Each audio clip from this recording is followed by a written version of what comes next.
Hi, this is Chloë Grace Moretz, and if it's not on my watch list, you shouldn't be watching it.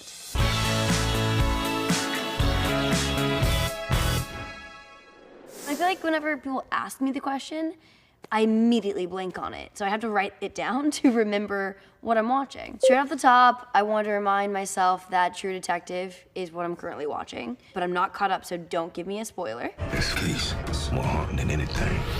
What's your test movie on a date night? I would go for a horror film. Like, I would say, like, let's go throw them in the deep end. Like, let's watch Seven. And good luck. I'm a psycho. No fingerprints and no witnesses of any kind. Nope. What am I thinking of? Mom, help. You love this movie and I love this movie very deeply. Is it Michelle Pfeiffer? Oh, What Lies Beneath? Yes, What Lies Beneath. Boom! God, good job. Bravo. What Lies Beneath. That one really gets me. I want to remake that one really badly with myself in it.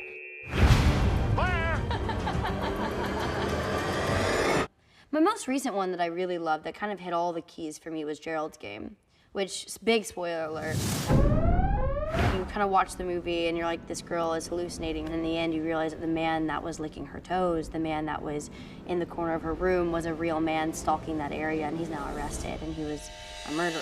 And my like grown 6'4" brother Trevor was like, no, he's real. And I was like, oh God, he licked her toes.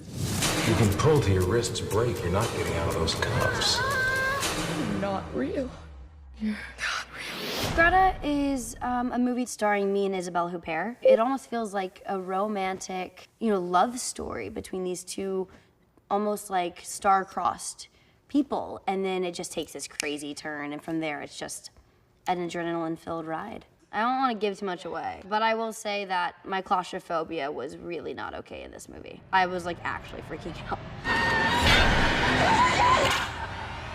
Oh yeah, I love Paw Patrol. When I was filming my movie, The Miseducation of Cameron Post, it was a 21-day shoot. We shot like 16-hour days every day. We worked, 6-day weeks. And I would sit there and just like zone out. Paw Patrol is made for babies. Oh, and what I watch every single night, it's called Star versus the Forces of Evil. Her like magic, she'll be like, Universal Kitty Rain. It's like a bunch of kitties that like blast out of the wand and like beat up a bunch of monsters. Before you start, you must check every leaf carefully. Yeah, I have a better idea. Oh, you'll accidentally pick up the baby bog dragons that live there. Huh? And Inside Out. I saw Inside Out 8 times in theaters alone. I would just sit there and be like, I wish I had this movie as a child. I was like crying the first time I watched it. I was like, I get it. You need happiness and sadness to make a key core memory. I wanted to maybe hold one. What happened? Sadness? She did something to the memory. Spy Kids, also a classic. Love Spy Kids. I'll never forget when he calls himself Butterfingers because he has warts all over his fingers. Yeah, I put Band-Aids on them. Who is also my good friend Daryl Sabara, who I set up with his now wife, Megan Trainor. Ew, gross. What do you see? You. I wanted to sound much cooler than this today on my watch list, but apparently I stopped growing up. It'll be like Chloë Moretz only watches animation. Literally.